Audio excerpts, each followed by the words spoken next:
एकादशी के दिन यही लगता रहता है कि द्वादशी कब आएगी। लोग ये कम पूछते हैं कि एकादशी कब है, ये पूछते हैं कि महाराज जी पारना कब करना, द्वादशी कब है, व्रत खोलना कब है, व्रत रखना कब से प्रारंभ करना, ये सब अपने आप सोच लेते हैं। जैसे कई बार ऐसा होता है कि दशमी के दिन लोग बाग ये नहीं देखते कि एकादशी प्रारंभ कितने बजे हो रही है। कई बार एकादशी रात को लग जाती है, लेकिन लोग क्या कहते हैं, हम लोग हिंदू हैं ना, सूर्योदय के बाद हमारी तिथि चालू होती है।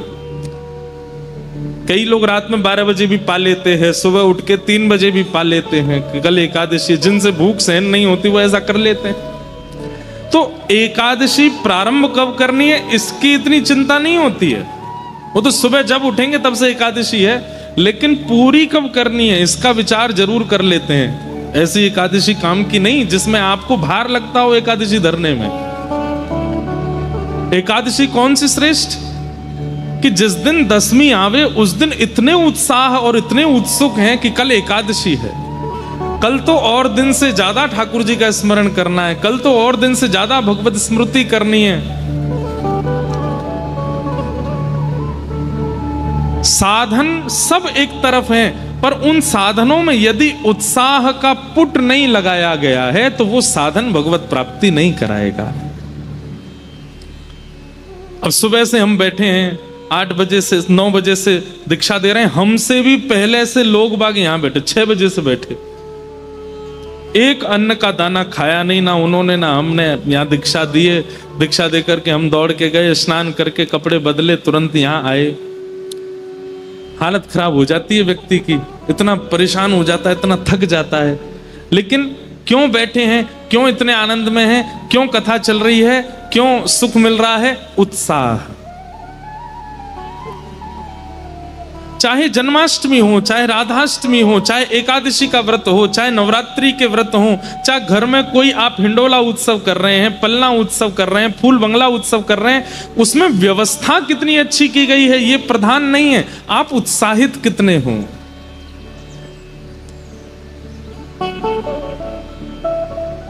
एक पद मुझे बहुत प्रिय लगता है ना, नैनन सोमग झारूं मेरे, नैनन सोमग झारूं। कितना सुंदर भाव है, ये उत्साह की पराकाष्ठा है। सबरी क्या कर रही है, सबरी को राम जी से मिलने में वर्ष तो बहुत लगे, पर राम जी जब मिले तो ऐसे मिले जैसे किसी से नहीं मिले। क्यों? क्योंकि सबरी की भक्ति में उत्साह की प्रधानता बहुत है। लेखक कह रहे हैं, जामग मेरो प्रियतम आवे, जामग मेरो प्रियतम आवे, जामग, गाइए,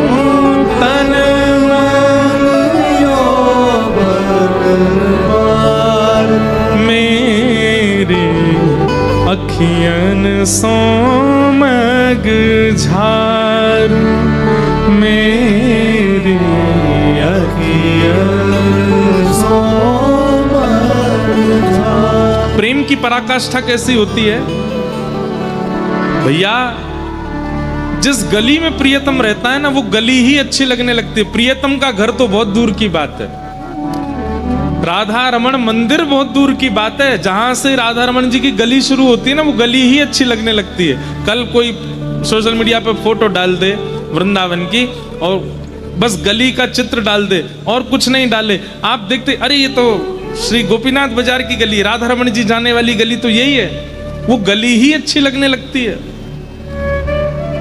वो नगर अच्छा लगने लगता है जिस नगर में प्रियतम रहता है, वो रंग अच्छा लगने लगता है जो प्रियतम पहनता है, वो भोजन भाने लगता है जो प्रियतम पाता है।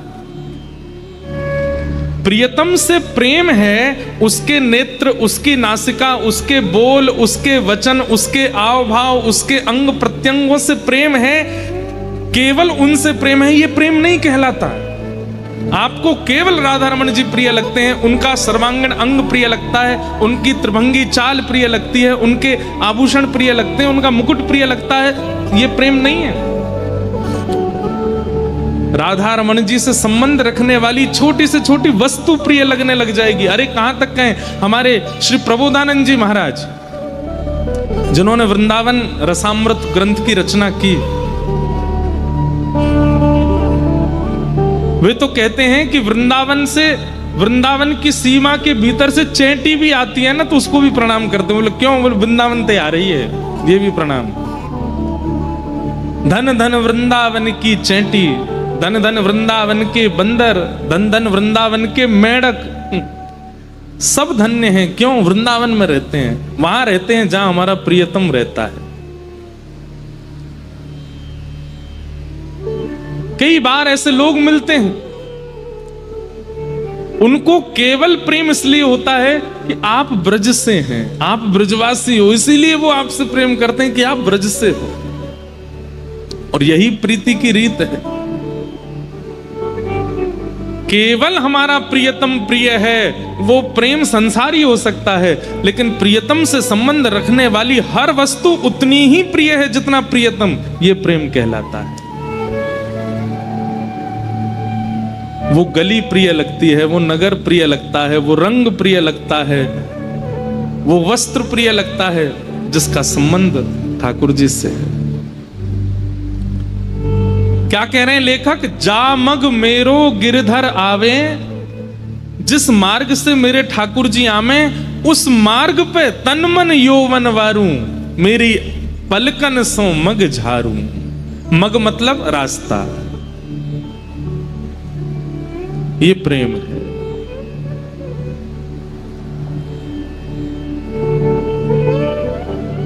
एक कृष्णदास जी का पद है, कृष्ण नाम जबते श्रवण सुनोरी आली, भूली री भवन में तो बावरी भई रे। कृष्ण नाम जबते श्रवण सुनोरी आली, दूर कहीं मधुमंगल श्रीदामा ठाकुर जी को पुकार रहे हैं, अरे कन्हैया, अरे लाला, अरे गोपाल, जल्दी चल, गैयान को घेर के चलो चल, संजा है गई है, यशोदा मैया तेरी बाट निहार रही है। तो दूर मधुमंगल श्रीदामा के मुख से निकलने वाले कृष्ण नाम को जब यमुना तट पर बैठी हुई गोपी जल भरती हुई सुन लेती है, रसिक जन वर्णन करते हैं कि वो गोपी वहीं मूर्छित हो जाती है। किसी अन्य से कृष्ण नाम सुनकर के ये स्थिति हो जाती है उसकी। प्रेम की पराकाष्ठा देखो, ये प्रेम है हमारे ब्रज के। अब पता नहीं क्यों दिल्ली में बहुत पद याद आते हैं हमको, बहुत देर से एक दो बोलते बोलते अपने आप एक पद आ जाता है, ये गाओ ये प्रस्तुत करो। बहुत सुंदर एक पद है, मिल जाएगा तो आपका भाग्य, नहीं मिलेगा तो एक ही लाइन गा देंगे बस। हमारे रसिक जन कहते हैं क्या, प्रेम की पराकाष्ठा देखो। वृंदावन क्यों ना भये हम मोर, वृंदावन क्यों ना भये हम मोर, वृंदावन क्यों ना भये हम मोर। गाइए, वृंदावन क्यों ना भये। मतलब इस पद में आचार्य चरण कह रहे हैं कि हम मानव क्यों बन गए, इससे बढ़िया तो हम वृंदावन के मोर बन गए होते। क्यों?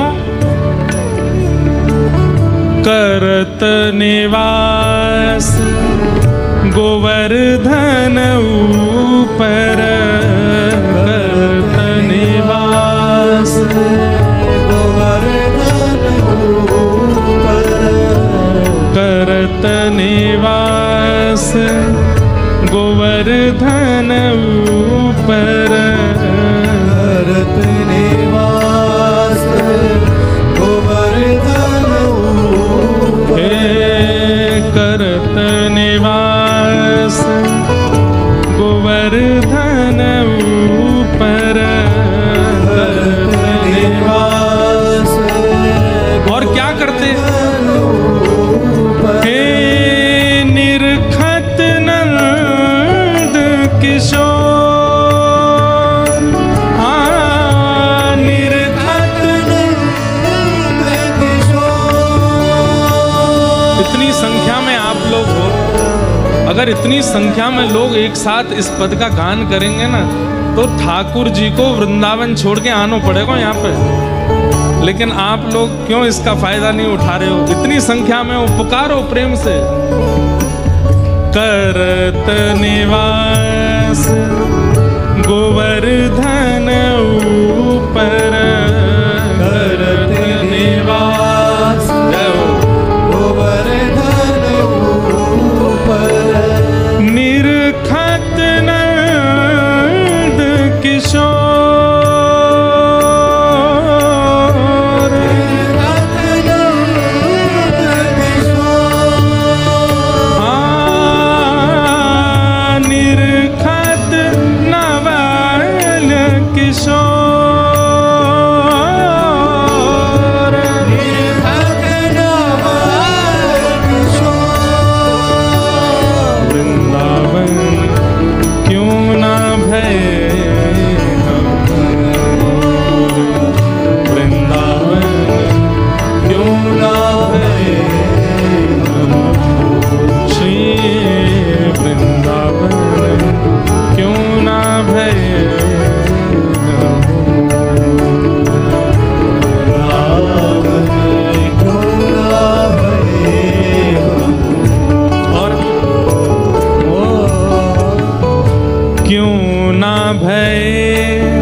सजनी क्यों ना भय वंशी कुल सजनी, क्यों ना भय वंशी कुल सजनी, क्यों ना भय वंशी कुल सजनी। क्या करते?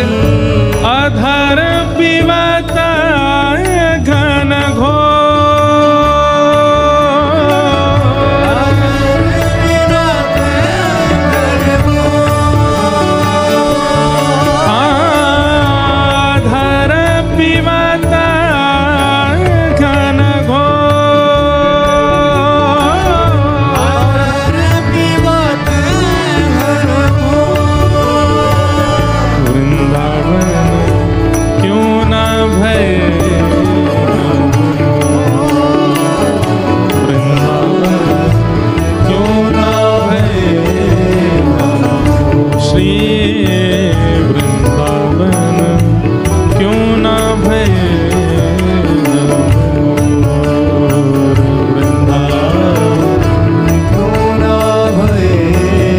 जन कह रहे हैं। कब? श्री परमानंद दास जी ठाकुर जी का दर्शन कर रहे हैं और दर्शन करते हुए कह रहे हैं कि अरे ये मोर कितने भाग्यशाली हैं। कभी आप वृंदावन में जहां एकांतिक वन हो, जैसे निधि वन है या तटीय स्थान है, या अभी हमारे गोवर्धन के पास में, कामा के पास में जटेरी धाम है, कभी जाके देखो। जिस गर्भगृह में आपका प्रवेश नहीं है, जबकि आप 3 बार स्नान करते हो, उस गर्भगृह में मोर घुस जाते हैं ठाकुर जी के पास। और तो और छोड़ो, आपके द्वारा दी गई वस्तु ठाकुर जी अंगीकार करेंगे, एक दिन कर लेंगे, लेकिन उस मोर के मोर पिच्छ को तो रोज धारण करते हैं ठाकुर जी, रोज अपने मुकुट पर सजाते हैं। परमानंद दास जी कह रहे हैं, या तो बढ़िया इंसान थे, बढ़िया तो हम मोर ही बन गए होते, गिरिराज जी के ऊपर रहते और निरंतर नंद किशोर को निरखते। तभी दोबारा जब मुकुट से नीचे देखा तो अधर पर जब दृष्टि गई, तब कहने लगे, अरे नहीं नहीं मोर नहीं, हम वंशी बन गए होते। अरे वंशी बन गए होते या अधर पर लेट करके खूब अधरामृत को पान करते। और कैसे? बोले घन घोर वृंदावन में जितने स्वरूप हैं सब ऐसे ही हैं। ठाकुर जी ने इतना सुख किसी को नहीं दिया जितना वंशी को देते हैं। 24 घंटा उसको अपने अधर पर धारण करके रखते हैं। रसिक जन कह रहे हैं हम क्यों नहीं बने वंशी, हम क्यों नहीं बने मोर, और क्यों ना भय गुंजावन बेली, क्यों ना भय गुंजावन बेली,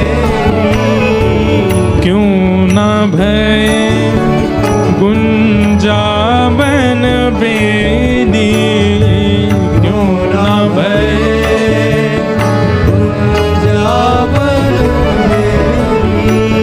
रहत श्याम जू की ओर,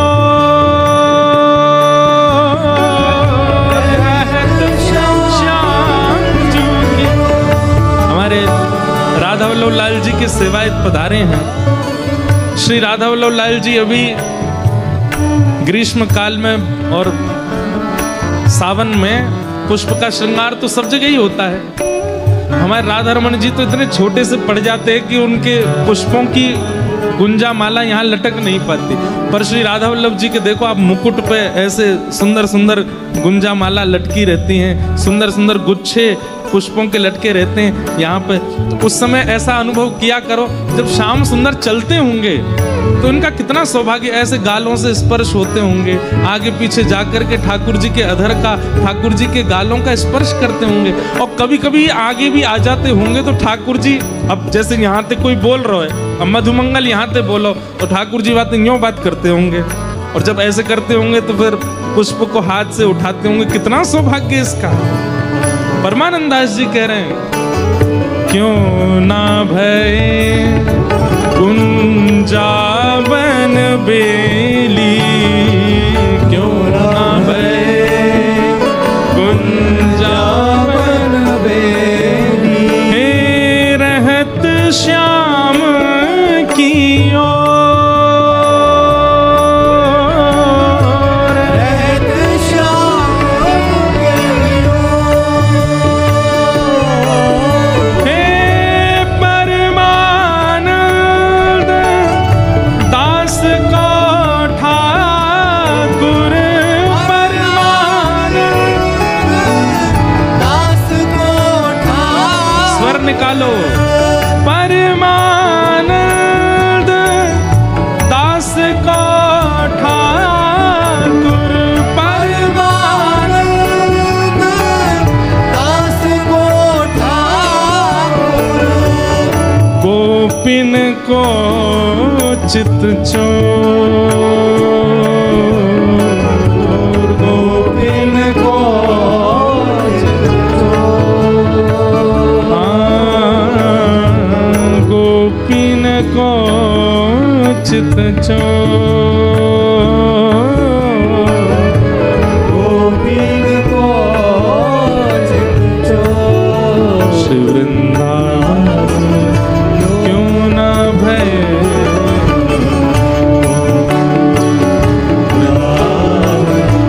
क्यों ना भय, श्री वृंदावन क्यों ना भय,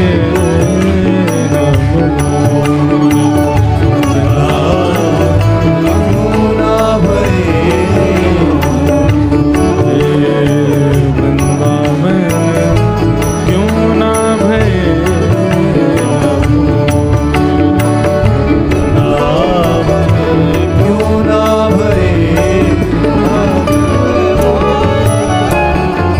तो प्रेम केवल ठाकुर जी से है तो आप प्रेमी नहीं हो। प्रेम हर उस वस्तु से हो जाएगा जो ठाकुर जी की है, ठाकुर जी से संबंध रखती है, किसी रूप में ठाकुर जी के संपर्क की है, हर उस वस्तु। और केवल इतना नहीं होगा कि बस अच्छी लग रही है, ठीक है, कि ठाकुर जी की पोशाक है माथे से लगाओ, ठाकुर जी की कुलिया है माथे से लगाओ।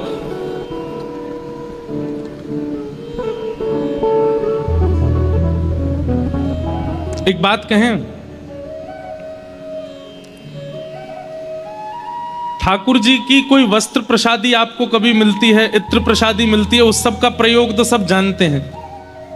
पर जैसे हमारे श्री राधारमण जी की कभी कुलिया मिलती है प्रसाद में, और कुलिया तो लोग पा लेते हैं, और जो बाहर की जो कुलिया है हमको कभी कभी बहुत कष्ट होता है उसको कहीं विसर्जन करने में।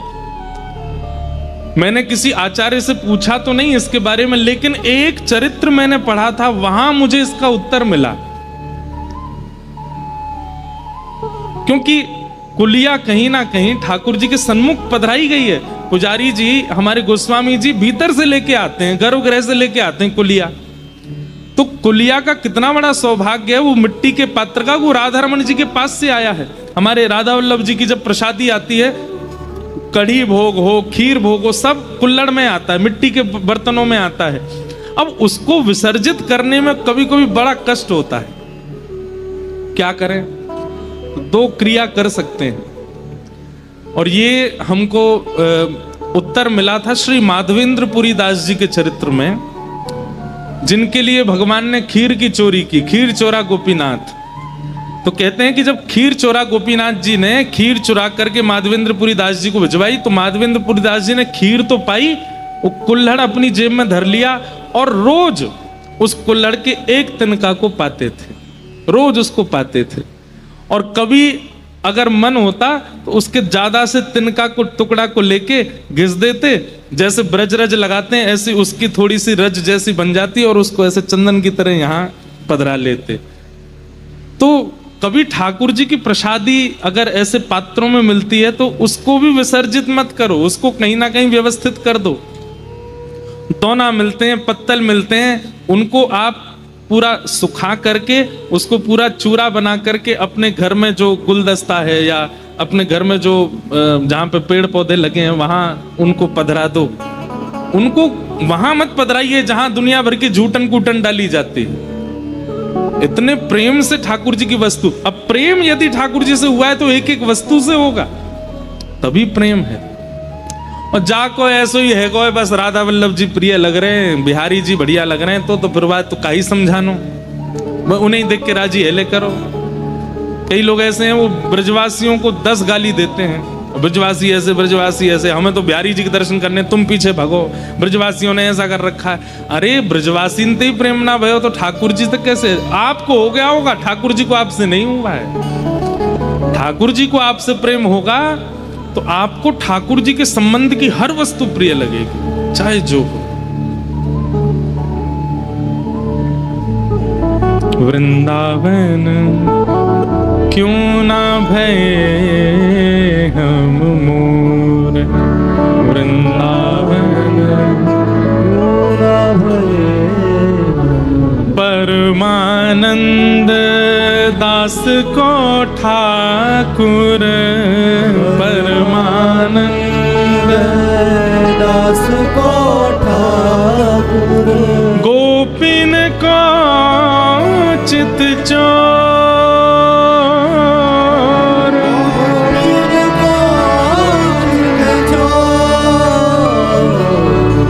वृंदावन क्यों ना भये हम मोर, वृंदावन क्यों ना भये। तो हम ये प्रसंग सुना क्यों रहे थे? उत्साह, साधन अनेक हैं आपके पास में। आप जब भी करते हो, आप भजन भी करते हो, आप तिलक भी लगाते हो, आप वृंदावन भी जाते हो, आप सत्संग भी करते हो, आप एकादशी भी करते हो, आप सब प्रकार के साधन तो करते हो, लेकिन अगर कहीं उत्साह शून्य है, उत्साह का मतलब क्या होता है? चरम स्थिति का प्रेम ही उत्साह कहलाता है। उत्साह की शून्यता यदि है तो साधन चाहे जितना भी कर लीजिए, भगवत मिलन नहीं होगा, भगवत प्राप्ति नहीं हो पाएगी। और साधन भले ही बहुत ना हो, एक है, लेकिन वो एक भी परिपूर्ण उत्साह के साथ है तो एक साधन से ही ठाकुर जी मिल जाएंगे। बहुत साधन करने की आवश्यकता नहीं।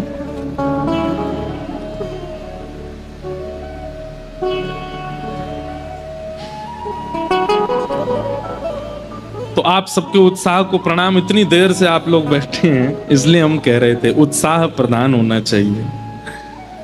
लेकिन ये उत्साह यहीं नहीं दिखना चाहिए आपका। किसी की भी कथा में जाओ, कहीं भी जाओ, वृंदावन से संबंध की किसी भी स्थिति में पहुंचो, ये उत्साह ऐसा ही होना चाहिए जैसा यहाँ। बोलो वृंदावन बिहारी लाल की। आइए अब कथा क्रम में प्रवेश करें। 88,000 सौनकादि ऋषियों ने सूत जी महाराज से 6 प्रश्न किए। किम श्रेय शास्त्र सारः क स्व अवतार प्रयोजनम किम कर्म के अवतारश्च धर्मः कम शरणम गतः। और इन 6 प्रश्नों में ही भागवत की कथा है। आज भी कई प्रश्न मेरे पास में आए हैं, हम कल ही वाले नहीं पढ़ पाए अभी, तो आज वालों का उत्तर इतनी जल्दी कैसे दें। पर अभी बीच में अगर अवसर मिलेगा तो मैंने प्रश्न पढ़ लिए हैं, अनुकूल जब समय आएगा तो मैं उसका उत्तर दूंगा। 6 प्रश्न किए और सौनकादि ऋषियों ने सूत जी से कहा कि भगवान, मानव कल्याण का साधन बताते हुए भागवत का विषय हमारे सामने प्रस्तुत कीजिए। सूत जी महाराज ने पहले अपने गुरुजनों को प्रणाम किया और गुरु को प्रणाम करने के बाद यहां से वे कहना प्रारंभ करते हैं। भागवत की महिमा बताते हुए, सत्संग की महिमा बताते हुए सूत जी महाराज एक बहुत अच्छी बात कहते हैं। ये सबके सुनने योग्य बात है, ध्यान से सुनिएगा। स वै पुंसां परो धर्मो यतो भक्तिरदोक्षजे अहैतुक्य प्रतिहता ययात्मा संप्रसीदति। धर्मस्वनिष्ठितः पुंसां विश्वक्सेन कथासु यः नोत्पादयेदधिरतिं श्रम एव हि केवलम। 2 बातें यहां सूत जी महाराज कह रहे हैं। पहली बात, समस्त प्राणी मात्र का एक परम धर्म है। धर्म अलग बात है, परम धर्म अलग बात है। कल भी मैंने इस बारे में थोड़ा विस्तार किया था कि धर्म कहते हैं जहां शरीर प्रधान क्रिया है, और परम धर्म कहते हैं जहां आत्मा प्रधान क्रिया है। समझ रहे हैं बात को? आप लोग बैठ के कथा सुन रहे हो, बताओ ये धर्म है कि परम धर्म है? क्या है? धर्म है, परम धर्म। क्यों? क्योंकि यहां शरीर की व्यवस्था प्रधान नहीं है। शरीर की व्यवस्था प्रधान होती तो आप ऊपर कुर्सी पे बैठना प्रेफर करते, सोफा पे बैठते। हो सकता है बैठने तो सभी आए होंगे, जगह नहीं मिली किसी को तो नीचे ही बैठना पड़ गया सबको। लेकिन फिर भी नीचे आप लोग बैठे हैं, फिर भी आपका मुखमंडल प्रसन्न है। क्यों? क्योंकि कथा मूल रूप से आप शरीर की व्यवस्था से नहीं, आत्मा की व्यवस्था से सुनने आए हो, इसलिए ये परम धर्म है। ऐसे गिरिराज जी की परिक्रमा, वो शरीर, वो धर्म नहीं है, वो परम धर्म है। क्योंकि वहां शरीर की बात देखो तो शरीर तो चाहता ही नहीं करना, आत्मा चाहती है, हृदय चाहता है, मन चाहता है। तो परम धर्म हर उस वस्तु को कहते हैं जहां हृदय प्रधान होता है, आत्मा प्रधान होती है।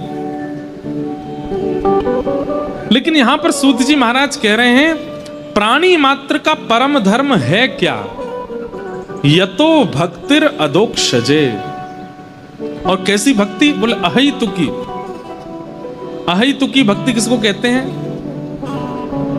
चाहे जो हो जाए आपकी भक्ति टूटे ना। चाहे जैसी स्थिति, जैसी परिस्थिति, जैसी व्यवस्था, जैसी अनुकूलता प्रतिकूलता ठाकुर जी प्रकट कर दें, लेकिन आपके हृदय का भाव ठाकुर जी से टूटे ना, उसे कहते हैं अहितुकी भक्ति। कई लोगों के साथ में ऐसा होता है कि अगर प्रतिकूल व्यवस्था हो जाती है, प्रतिकूल समय आ जाता है, तो वो ठाकुर जी की भक्ति छोड़ देते हैं। हाँ, तुम अच्छा कर कहां रहे हो हमारे साथ जो हम आपको भजें? सब बुराई बुरा कर रहे हो और फिर ऊपर से चाहते हो हम आपको भजें भी। ये अहैतुकी भक्ति नहीं। अहैतुकी भक्ति का तो तात्पर्य है, हे नाथ चाहे आप जो कर लो, हम आपके भाव को छोड़ने वाले नहीं हैं। जो ब्रज की गोपियों की है। श्री चैतन्य महाप्रभु ने शिक्षाष्टक गाया है और अभी मैं खोल लेता हूं। शिक्षाष्टक में एक श्लोक चैतन्य महाप्रभु कहते हैं। आज मुझसे कोई कह रहा था महाराज जी कि अगर हम रामानंदी हैं, रामानुजी हैं, तो क्या हम लोग हरिवंशियों के पद गा सकते हैं, हम हरिदासियों के भाव सुन सकते हैं, हम गौड़िया? अरे सब हमारी है भैया, सब सुनो, सबको गाओ। हमारी कथा में आप कभी नहीं देखेंगे कि हम किसी एक पक्ष में रहते हैं, नहीं, हम सबके भाव गाते हैं, सबके सुनते हैं। इसलिए आपका भी यही नियम होना चाहिए, जिससे ठाकुर जी प्रिय लगें, जिससे ठाकुर जी रीझ जाएं, वो गाना ही गाना है, चाहे वो जिस आचार्य का लिखा गया हो।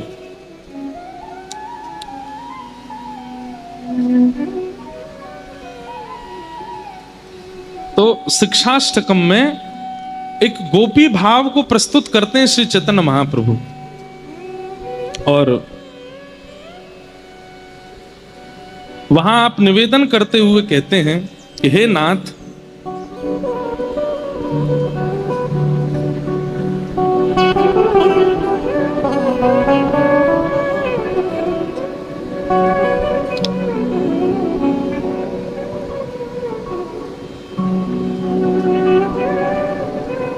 अश्लिष्य वा पादिरतां पिनष्टु माम् अदर्शनान् मर्महता करोतु वा यथा यथा वा विदधातु लम्पटो मत्प्राणनाथस्तु स एव नापर।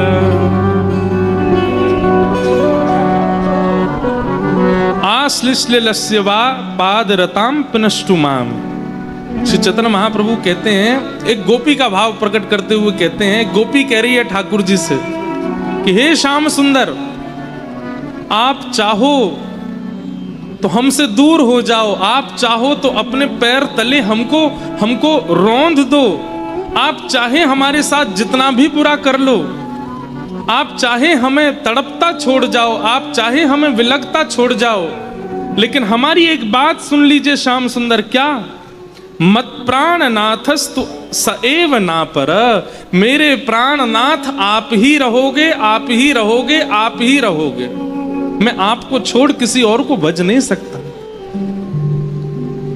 आप चाहे मुझे अपाहिज कर दीजिए, चाहे परिवार को मुझसे दूर कर दीजिए, चाहे मेरे साथ जितना बुरा हो सके कर लीजिए। आप सोचें कि मैं बुरा करूंगा तो ये मुझे छोड़ देगा, ये मेरा पीछा छोड़ देगा, भूल जाइएगा इस बात को।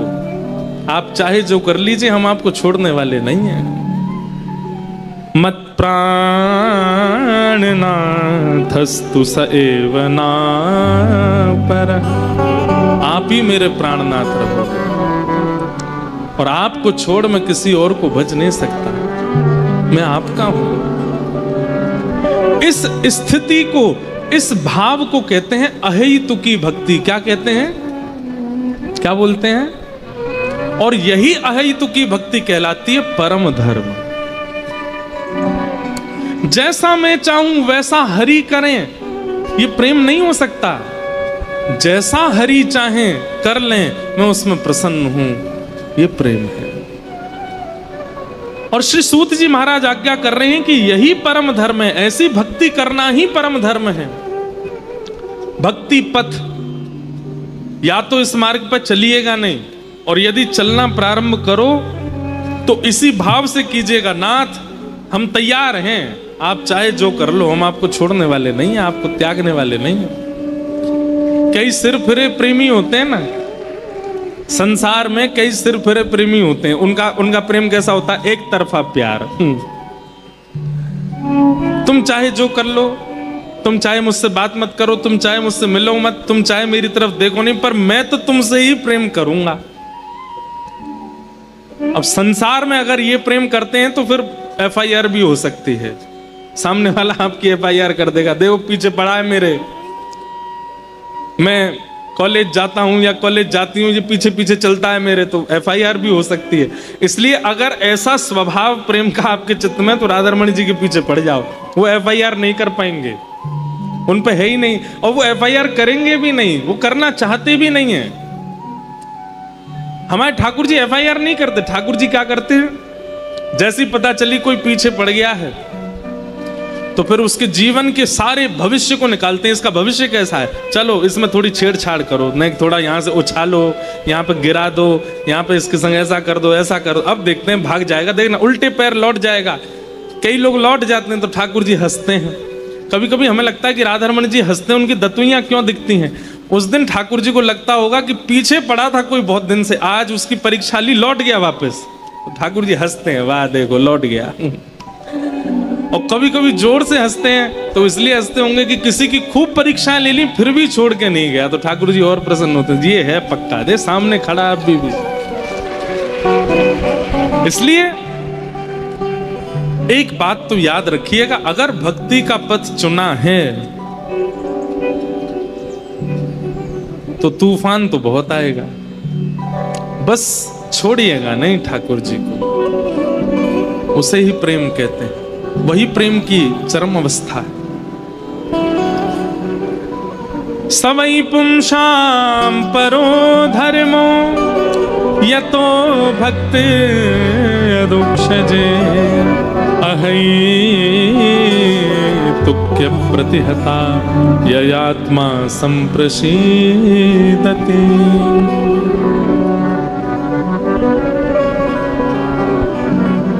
जनाबाई की कथा सुनी आपने? महाराष्ट्र में एक परम भागवत हुई जनाबाई,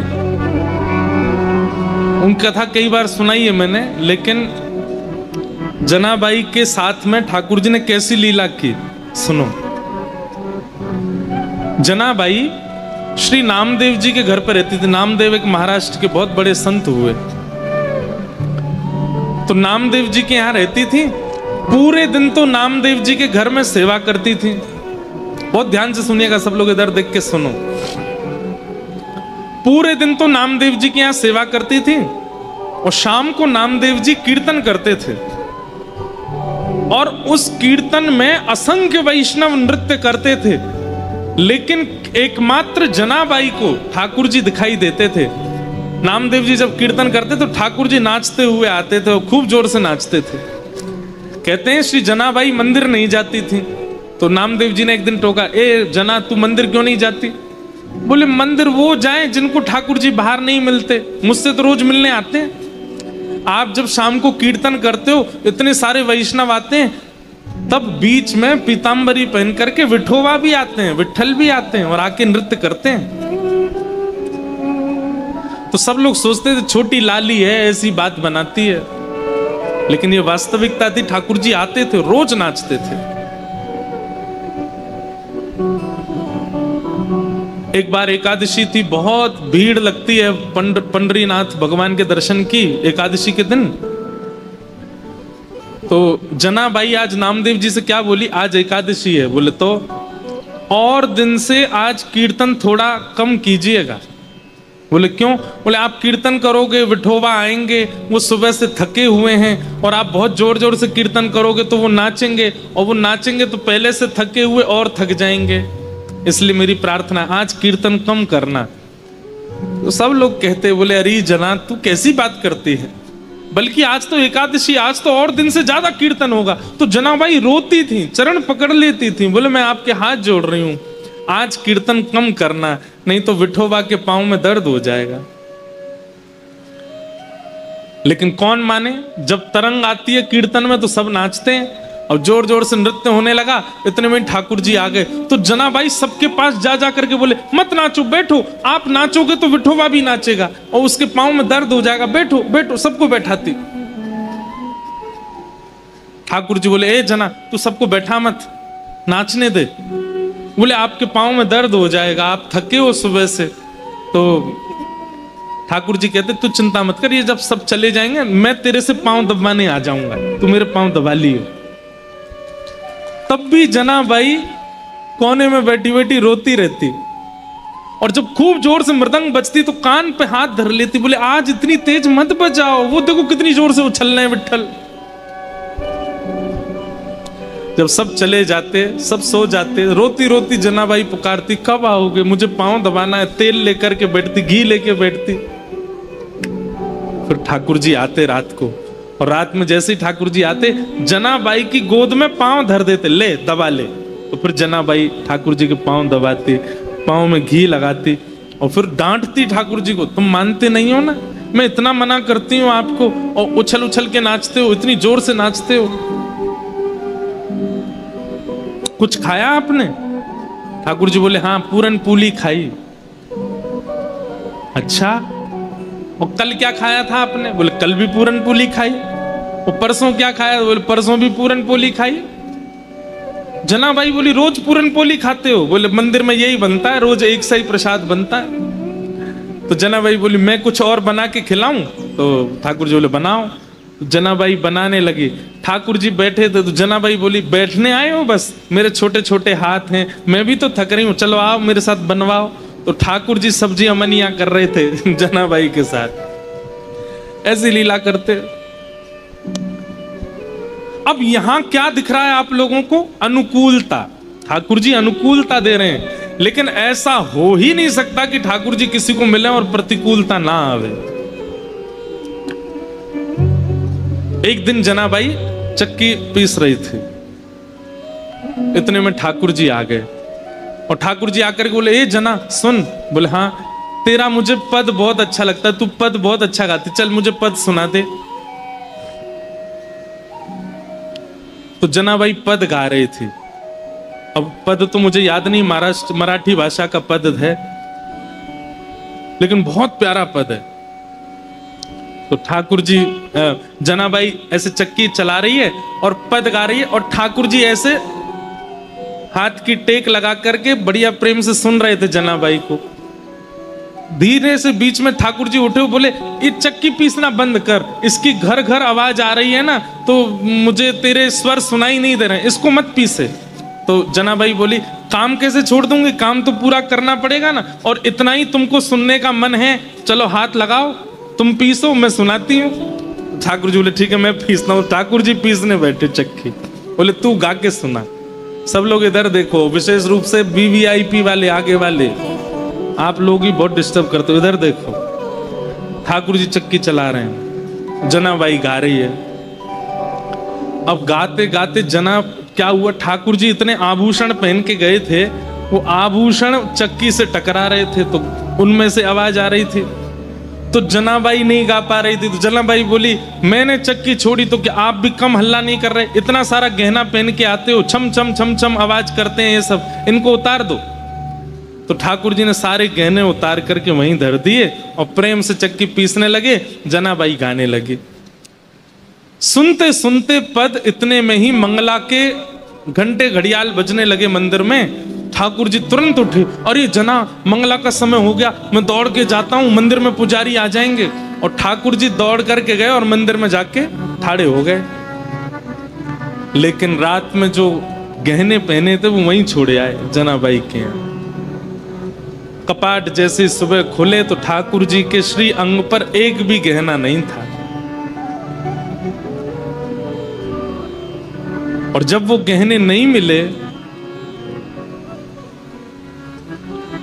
और गहने तो छोड़ आए, ऊपर से एक गलती और करके आए ठाकुर जी। क्या?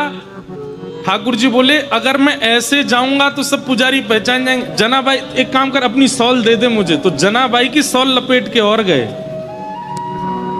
मंदिर में जैसे ही पहुंचे, कपाट खुले, पुजारियों ने जैसे ही देखा ठाकुर जी को, पहले देखा आभूषण कहां गए, ठाकुर जी के आभूषण कौन चोरी कर ले गया। इतने में ही नामदेव जी मंगला का दर्शन करने आए थे, तो मंदिर में हलचल हो रही थी। नामदेव जी बोले क्या हो गया? बोले ठाकुर जी के आभूषण नहीं मिल रहे हैं, कोई चोरी कर ले गया है। तो जैसे ही देखने गए आभूषण नहीं देखे, तो वो बोले लेकिन ये सॉल मैंने कहीं देखी है, ये सॉल तो देखी देखी लग रही है, क्योंकि नामदेव जी के घर में जो काम करती जनाबाई उसी की सॉल थी। अचानक से अरे ये तो जनाबाई की सॉल है।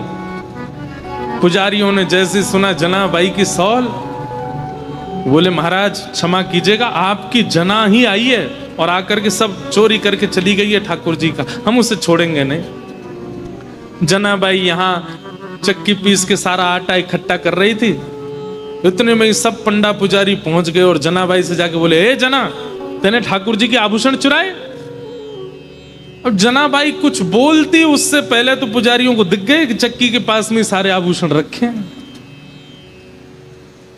अब जनाबाई, अब ऐसी प्रेम की रीत है, अब जनाबाई क्या समझाए उनको कि पांडुरंग मेरे पास रात को आते हैं, मैं उनके पैर दबाती हूं, उनको गाना सुनाती हूं, कोई मानेगा उनकी बात? पुजारियों ने कहा यही चोरनी है, इसी ने चोरी की है, इससे कुछ पूछना नहीं है, इसका मुंह बांध दो और इसको सूली पर चढ़ा दो। और यही किया, मुख बांध दिया, एक शब्द नहीं सुना उनका, और तभी सूली तैयार करके जनाबाई को चढ़ाने लगे। तो एक पुजारी जी बोले, ए जना, तेरी कोई अंतिम इच्छा है? तो फिर से जनाबाई ने एक मराठी में फिर एक कीर्तन गाया ठाकुर जी को टोकते हुए, और उसमें पूरे संसार को जनाबाई कहती हैं कि भैया ये प्रीत की रीत बड़ी कठिन है, इनसे प्रेम के मार्ग में अगर आओ तो सोच समझ के आना, ये बहुत खेलते। आज मैं ऐसी स्थिति में लाके खड़ी कर दी हूं, कहां रात में आ करके मेरे साथ में खेलते हैं, मेरे साथ भोजन करते हैं, मेरे पद सुनते हैं, और अब मुझ पर ही चोरी का इल्जाम लगा के सूली पे चढ़वा रहे हैं, और खुद मंदिर में अपनी पूजा करवा रहे हैं, देखने तक नहीं आ रहे मेरी ओर। अरे संसार के लोगों, वैसे प्रेम करना हो तो इनसे ही करना, लेकिन इनसे प्रेम करो तो बड़े सोच समझ के करना, ये खेलते बहुत है। ये उस मराठी पद का ये भाव है। और जनाबाई सब पुजारियों के आगे बोली, मैं सफाई नहीं देना चाहती, मैं क्या बताऊं आपको कि मेरे साथ क्या हुआ, मैं बस उन स्मृतियों को हृदय में धारण कर लेती हूं जो पांडुरंग ने मुझे दिए हैं, और उनके साथ में जाना मंजूर समझूंगी। और सूली पर चढ़ा दिया। जैसे ही सूली उनके गले में लटकाई और पीछे से उसको कस करके बस खींचने ही वाले थे, इतने में ही पांडुरंग भगवान क्रोधित हो गए, और जो सूली का जो फंदा था वो तुरंत रस्सी से जल बन गया, पानी बन गया, और पानी बन करके अदृश्य हो गया। जैसे ही अदृश्य हुआ, श्री नामदेव जी महाराज तुरंत पहुंचे। उन्होंने जाकर के सब पुजारियों से कहा, बोले पांडुरंग भगवान बड़े क्रोध में हैं, मंदिर में भी बड़े क्रोध में दिखाई दे रहे हैं, वे जनाबाई को ये दंड नहीं दिलवाना चाहते, निश्चित ही कोई अंतरंग लीला है। अरे इतने घेराबंदी में ठाकुर जी रहते हैं, ये छोटी सी लाली कैसे चली जाएगी अंदर, तुमने सोचा? अरे तो ये आभूषण यहाँ कैसे आ गए? बोले तुम ये सोच सकते हो कि ये छोटी सी बालिका ताला तोड़ के भीतर जा सकती है, ये क्यों नहीं सोच सकते कि वो परब्रह्म भगवान इसके पास आए होंगे और अपने आभूषण छोड़ के चले गए होंगे? ये विचार क्यों नहीं करते हो? लेकिन बंधुओं, उसके बाद जनाबाई बड़ी हताश योग, सबने क्षमा मांगी, लेकिन जनाबाई बोली नहीं, अब पांडुरंग मुझे बुला रहे हैं और मैं जा रही हूं। और तुरंत वहां से निकली, पीछे लोग भागे, लेकिन फिर वो दिखाई नहीं दी। ठाकुर जी उनको लेकर के प्रस्थान कर गए। तो भैया ये सावधानी रखना कि ठाकुर जी प्रेम में केवल अनुकूलता देते हैं तो ही आप प्रेम करो, नहीं, ठाकुर जी प्रतिकूलता भी देते हैं, और आपको दोनों सहने के लिए तैयार रहना पड़ेगा, दोनों में अपने आप को तैयार रखना पड़ेगा। ठाकुर जी जैसी स्थिति दें वो सब स्वीकार कर।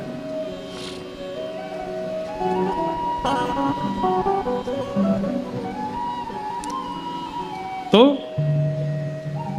अहेतुक्य प्रतिहता ययात्मा संप्रशीदति, ठाकुर जी के प्रति अहेतुकी भक्ति, यानी कि किसी भी परिस्थिति में विच्छिन्न न होने वाली भक्ति को कहते हैं अहेतुकी भक्ति। चाहे जो हो जाए जीवन में, पर ठाकुर जी के प्रति जो प्रेम है, ठाकुर जी के प्रति जो भाव है, वो कभी टूटे ना, कभी छूटे ना। इसी को प्रेम कहते हैं। सूत जी महाराज कहते हैं कि धर्म स्वनिष्ठितः पुंसां विश्वक्सेन कथासु नोत्पादये दधिरतिं श्रमे वही केवलम्। बहुत अच्छी बात है। हमारे द्वारा किए गए व्रत अनुष्ठान नियम उनको ठाकुर जी ने स्वीकार किया है, इसका प्रमाण क्या है? आप जो कुछ भी अपने जीवन में साधन करते हो, उस साधन को ठाकुर जी स्वीकार करते हैं, इसका प्रमाण क्या है? तब यहां सूत जी महाराज कह रहे हैं, जहां कहीं भी ठाकुर जी की मंगल कथा चल रही हो, वहां जाके बैठना और बैठ कर के अनुभव करना। यदि आपका मन लगे, यदि आपका सत्संग सुनने में भाव आने लगे, आपके नेत्र सजल होने लग जाएं और समय पूरा होने पर ऐसा लगने लगे अरे इतनी जल्दी समय पूर्ण क्यों हो गया, यदि ऐसी भावनाएं आपके चित्त में सत्संग सुनते सुनते प्रकट होने लग जाए, तो समझो ठाकुर जी आपसे प्रसन्न हैं। लेकिन सत्संग में जाकर के भी यही लग रहा है कि बस कब पूर्ण हो, कब चलें, कब जाएं, अब गर्मी लग रही है, कब निकलेंगे यहाँ से, बाहर प्रसाद क्या मिलेगा, क्या, इस प्रकार की भावना यदि आ रही हैं तो समझो ठाकुर जी आपके साधन से प्रिय नहीं है, प्रसन्न। और ये मैं नहीं कह रहा हूँ, सूत जी कह रहे हैं। कई लोग कह सकते हैं आप कथा करते हो इसलिए बोल रहे हो। आप सत्संग में रति होना, सत्संग में रुचि होना, ये ठाकुर जी की प्रसन्नता का एक प्रमाण है कि ठाकुर जी आपसे प्रसन्न हैं। आज रविवार है, कल सोमवार है, कल ठाकुर जी का जन्मोत्सव है कथा में। अब कथा सुनने के लिए कई लोग मैंने देखे, कोई झूठ बोल करके आए हैं, कोई भाग के आए हैं, कोई कैसे आए हैं, कोई टेम्पो पकड़ के आए हैं, कोई कहीं से आए हैं, बस जैसे भी पहुंचना है, कथा सुननी है। क्यों? अच्छी लगती है, मन में भाव आता है, प्रिय लगता है। ये समझो इस प्रकार के लोग जो हैं उनसे ठाकुर जी प्रसन्न है। बगल में ही घर है, 10 कदम पे घर है, फिर भी सोच रहे हैं कथा तो 7 दिन होनी है, एक दिन चले जाएंगे। इस प्रकार की भावना है आपके चित्त में, तो ठाकुर जी प्रसन्न नहीं है, प्रिय नहीं है। सत्संग की बात सुनते ही मन ऐसा होने लगे कि नहीं नहीं मुझे जाना ही है, मुझे श्रवण करना ही है। ऐसी प्रीति सत्संग के प्रति होना, हम कह रहे हैं यहां आकर के सुनना, इसी को ही मत मानो। YouTube पे सबके यहाँ कथा आती है, तो जैसी पता अभी कथा चल रही है कहीं पे, या महाराज जी का कोई प्रवचन आ रहा है, हमें वो सुनना है, आज महाराज जी क्या बोले हैं, आज क्या भाव कहा, और उसको सुनने के लिए अलग जाके बैठे, तुरंत कान में लगाया, सुनने लगे। इस प्रकार उसके लिए जब आप व्याकुल होते हो, सत्संग के प्रति होने वाली व्याकुलता इस बात का प्रमाण है कि ठाकुर जी आपसे प्रसन्न हैं। इसीलिए ठाकुर जी प्रसन्न होकर के अपनी कथा प्रदान करते हैं। कई लोगों को दर्शन में रुचि होती है, प्रसाद में रुचि होती है, लेकिन कथा में रुचि नहीं होती। कथा में रुचि ना होना इस बात का प्रमाण है कि ठाकुर जी आपसे प्रसन्न नहीं है। श्री प्रहलाद जी महाराज जब नवदा भक्ति का वर्णन करते हैं तो सबसे पहले नाम लेते हैं, 9 भक्तियों में सबसे पहली भक्ति क्या है? श्रवणम कीर्तनम विष्णु, स्मरणम पाद सेवनम, अर्चनम वंदनम दास्यम, सख्य आत्मनिवेदनम। बाकी सब भक्ति बाद में है, सबसे प्रथम भक्ति है श्रवणम, सुनना। हम आपसे निवेदन करके कह रहे हैं कुछ दिनों तक वृंदावन मत जाओ, आपको अवसर भी मिले तो भी मत जाओ, लेकिन उन कुछ दिनों तक केवल श्रवण करते रहो। खूब कथाएं सुनो, खूब लीलाएं सुनो, खूब ब्रज के भाव सुनो, खूब पदों का गान करो। दिल्ली में बैठ के, बंबई में बैठ के, दूर दूर रह के वृंदावन से खूब सत्संग करो। आप अनुभव करेंगे, आप जहां रहते हैं ना वहीं वृंदावन का अनुभव होने लग जाएगा। वृंदावन सत्संग के प्रभाव से वहीं प्रकट होने लग जाएगा। श्री हितवंश महाप्रभु ने विठल दास जी के लिए प्रकट कर दिया था वृंदावन, तो जूनागढ़ में ही वृंदावन के दर्शन होते थे, द्वारिका में ही वृंदावन के दर्शन होते थे। वो जहां दृष्टि घुमा के देखते थे वहीं वृंदावन दिखता था। स्वामी श्री हरदास जी महाराज ने मधुकर शाह राजा, कहां का राजा? ओरछा का राजा मधुकर शाह, उसके मन में आ गया कि अब वृंदावन छोड़ के नहीं जाना। तब स्वामी श्री हरदास जी महाराज ने विचार किया, अगर ये वापस नहीं गया तो फिर कौन संभालेगा राज्य को? आज्ञा कर दी। बोले तुम जब जब वृंदावन की याद करके दृष्टि घुमा करके देखोगे तुमको वृंदावन ही दिखेगा, चाहे तुम ओरछा में हो, चाहे तुम झांसी में हो, चाहे तुम बुंदेलखंड में हो, तुम्हारे लिए वृंदावन वहीं प्रकट हो जाएगा। ठीक वैसे ही सत्संग में ये सामर्थ्य है। आप जहां रहते हैं आप केवल सत्संग भाव में रहिए, करते रहिए, श्रवण करते रहिए। करते करते श्रवण ऐसा होगा, मन इतना पवित्र हो जाएगा, शुद्ध हो जाएगा विचार, कि जब नेत्र खोल करके देखेंगे तो ये अनुभव ही नहीं होगा कि आप दिल्ली में हैं। ऐसा लगेगा कि यही तो वृंदावन है, यही तो श्री धाम है। ये सत्संग का प्रभाव है। इसलिए कहते हैं सत्संग में रुचि होना ठाकुर जी की प्रसन्नता का प्रतीक है। ठाकुर जी आपसे प्रसन्न हैं।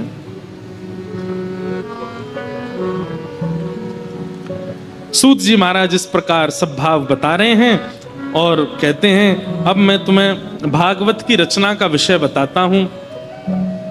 वेदव्यास जी महाराज ने मानव कल्याण के लिए अनेक ग्रंथ लिखे, लेकिन तब वेदव्यास जी महाराज के चित्त में आया कि अभी मैंने जितने भी ग्रंथ लिखे हैं उनसे मेरे हृदय को तृप्ति का अनुभव नहीं होता, संतुष्टि का अनुभव नहीं हो रहा है। ऐसा क्या लिखूं जिससे मुझे संतोष हो जाए। तब नारद जी महाराज आए और नारद जी महाराज ने आकर के कहा कि आपने इतना कुछ लिख दिया फिर भी आपको संतोष नहीं हुआ। बोले यही तो बात है, इतना कुछ करने के बाद भी असंतुष्टि क्यों है। असंतुष्टि का मतलब क्या होता है, सब लोग इधर देखो, ध्यान से सुनो। कई बार आप खूब भक्ति करते हो फिर भी आपके चित्त को संतुष्टि नहीं होती। आप खूब मेहनत करते हो अपने काम में फिर भी आपको संतोष नहीं होता। खूब धन कमा लेते हो फिर भी आपको संतुष्टि नहीं होती। खूब नाम यश वैभव ऐश्वर्य कमा लेते हो फिर भी आपको संतोष नहीं होता। सामने वाला व्यक्ति आपके लिए सब कुछ कर देता है लेकिन फिर भी आप उससे राजी नहीं होते। ये असंतुष्टि का कारण चित्त में है। क्यों है? आपके अंदर ज्ञान तो है, आपके अंदर वैराग्य तो है, आपके अंदर पारिश्रम तो है, लेकिन आपके अंदर प्रेम नहीं है। जिसके चित्त में प्रेम नहीं होता वो सदैव असंतुष्टि रहता है।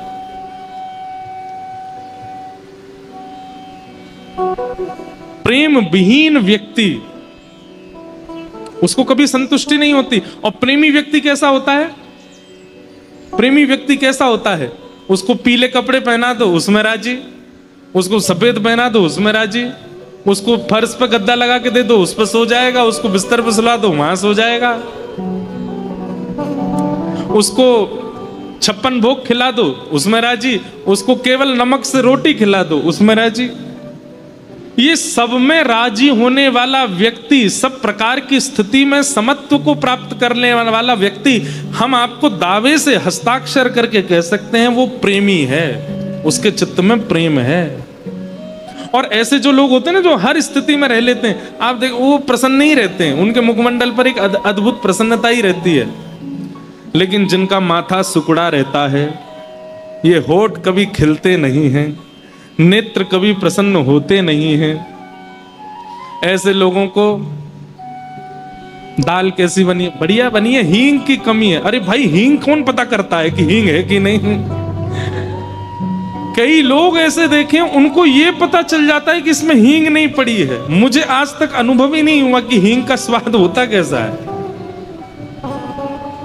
ठीक है, नमक का तो पता चल जाता है, नींबू का भी पता चल जाता है, मिर्च का तो भाई ज्यादा होगी तो पता चल ही जाएगा, पर हींग का पता चल जाता है, जीरा का पता चल जाता है, और ऐसे ऐसे पता नहीं क्या क्या वो होते हैं मसाले, उनका उनको पता चल जाता है।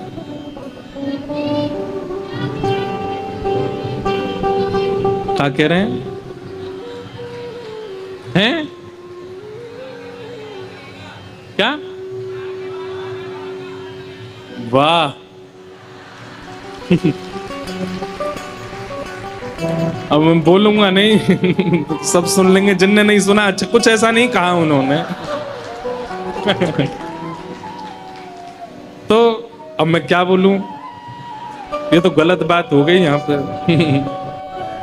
तो क्या बता रहा था मैं? हाँ, तो कैसे पता चल जाता है पता नहीं। लेकिन प्रेमी व्यक्ति का लक्षण है वो हर स्थिति में प्रसन्न रहता है। F ओ मारा गिरधर लाल थारो नचायो नाचू रे, मारा गिरधर लाल थारो नचायो नाचू रे। ओ मारा नट राजा थारो नचायो नाचू रे, मारा नट राजा थारो नचायो नाचू रे। मारा गिरधर लाल थारो नचायो नाचू रे, मारा गिरधर लाल थारो नचायो रे। घर का प्राणी कहाँ न माने, मन मन खुशी मनाऊं। घर का प्राणी मन मन खुशी घर का प्राणी कहाँ न माने, मन मन खुशी मनाऊं। घर का प्राणी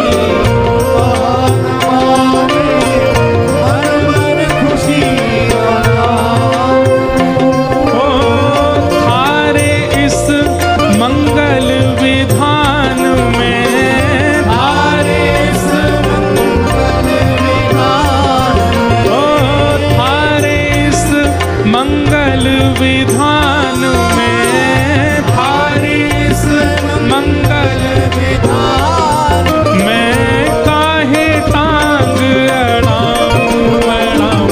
मारा गिरधर लाल थारो नचायो नाचू रे, मारा गिरधर लाल थारो नचायो नट राजा थारो नचायो नाचू रे, मारा नट राजा थारो नचायो। बोल गिरधर लाल प्यारे की।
कछु देवे थारे ही भोग लगाऊं,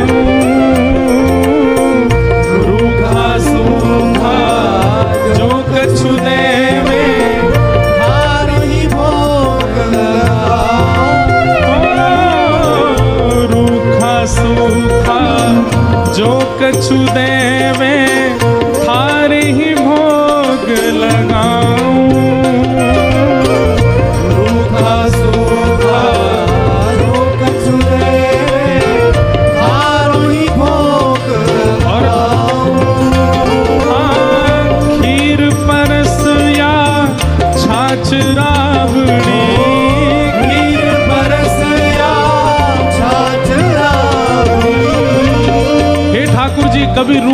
सूखा मिले तो भी मैं आपको भोग लगाऊंगा। और कभी ऐसा मिल जाए कि घर में रबड़ी बने, बढ़िया सुंदर सुंदर सामग्री बने, तो भी मैं भूलूंगा नहीं। खीर परस या छाछ राबड़ी, खीर परस या छाछ राबड़ी, ओ मैं सबई प्रेम से पाऊं, हाँ पाऊं। मारा गिरधर लाल तारो नचायो नाचूं रे, मारा गिरधर लाल तारो नचायो, मारा नट राजा थारो नचायो नाचूं रे, मारा नट राजा तारो नचायो। हे जो तू ठोकर मार गिरावे, लकड़ी जो गिर जाऊं, जो तू ठोकर मार गिरावे, लकड़ी जो गिर जाओ, देखो, लकड़ी जो गिर जाऊं को मतलब को, लकड़ी जब गिरती है तो कोई, हम लोग गिरते हैं तो एक आध बार हाथ वाथ पकड़ते हैं, अरे बचने का प्रयास करते हैं, पर लकड़ी गिरती है तो सीधी गिरी जाती है। हे ठाकुर जी, जो तू ठोकर मार गिरावे, लकड़ी जो गिर जाऊं, जो तू ठोकर मार गिरावे, लकड़ी जो गिर जाओ, और जो तू माथे ऊपर बिठावे, जो तू माथे ऊपर बिठावे, जो तू माथे ऊपर बिठावे, जो तू माथे ऊपर बिठावे, मैं तो बिना शर्माऊं, हम मारा गिरधर लाल तारो नचायो नाचूं रे, मारा तारो नचायो, हे मारा नट राजा थारो नचायो नाचूं रे, मारा राजा तारो बोल वृषभानु दुलारी की।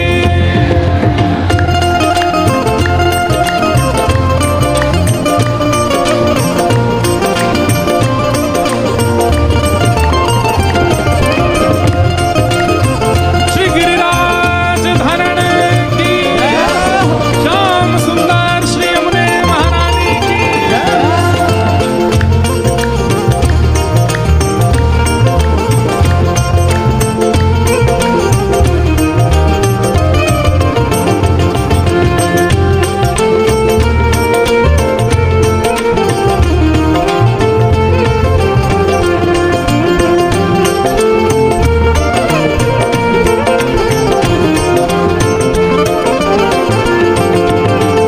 जो तू तन को, ये प्रेमी के लक्षण बताए जा रहे हैं, जिसके चित्त में प्रेम होता है वो ऐसा होता है। जो तू तन को रोग लगावे, ओढ़ सिरख सो जाऊं,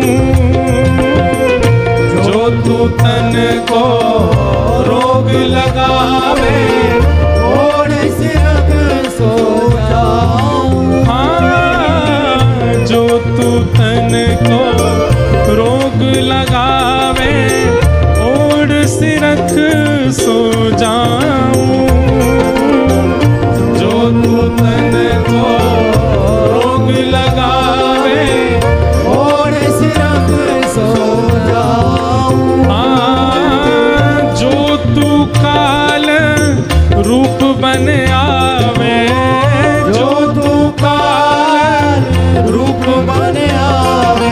हे नाथ, अगर आप मुझे रोग लगाओगे तो मैं सोचूंगा कि आप चाहते हैं कि मैं आराम करूं, सो जाऊंगा, लेकिन कहीं आप मेरी मृत्यु बन के भी आ गए, अगर आप मेरे काल भी बनाए तो, जो तू काल रूप बन आवे, जो तू काल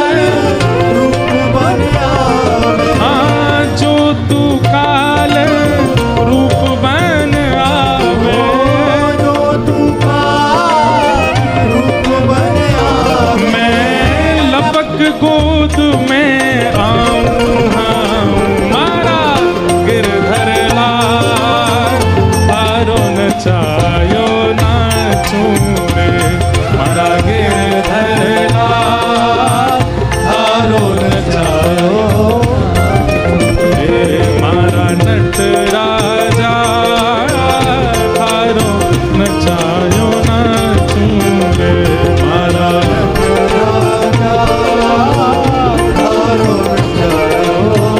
और अंतिम पंक्ति उल्टा सुलटा जो कछु कर ले मंगल रूप लखाऊं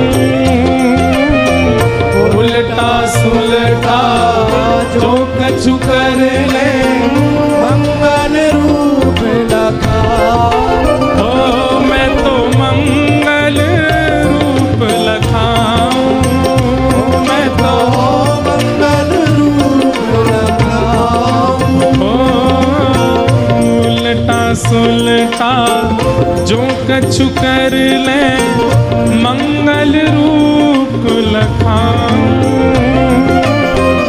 उल्टा सुलटा जो कछु कर ले मंगल रूप लखाऊं। और बहुत सुंदर पंक्ति, ये पंक्ति तो गानी चाहिए आपको और ऊंचे स्वर में गानी चाहिए। क्या? थारी मन चाही में प्यारे थारी मन चाही में प्यारे ओ थारी मन चाही में प्यारे थारी मन चाही में प्यारे ओ मैं अपनी चाह मिलाऊं मिलाऊं मारा गिरधर लाल थारो नचायो नाचूं मारा गिरधर लाल थारो नचायो ओ मारा नटराजा थारो नचायो नाचूं मारा नटराजा थारो नचायो नाचूं मैं तो थारो नचायो नाचूं थारो नचायो नाचूं मैं तो थारो नचायो नाचूं ओ प्यारे मैं तो थारो नचायो नाचूं थारो नचायो हाँ प्यारे थारो नचायो नाचूं थारो नचायो हे मारा गिरधर लाल थारो नचायो नाचूं रे मारा थारो नचायो हे मारा नटराजा थारो नचायो नाचूं रे मारा गोविंद जय जय गोपाल जय जय गोविंद जय जय गोपाल जय गोविंद जय जय गोपाल जय जय गोविंद जय जय गोपाल जय जय श्री राधा रमण हरि गोविंद जय जय राधा रमण हरि गोविंद जय जय श्री राधा रमण हरि गोविंद जय जय राधा रमण हरि गोविंद जय मारा गिरधर लाल थारो नचायो नाचूं रे मारा थारो नचायो हे मारा गिरधर लाल थारो नचायो नाचूं रे मारा थारो नचायो हाँ थारो नचायो नाचूं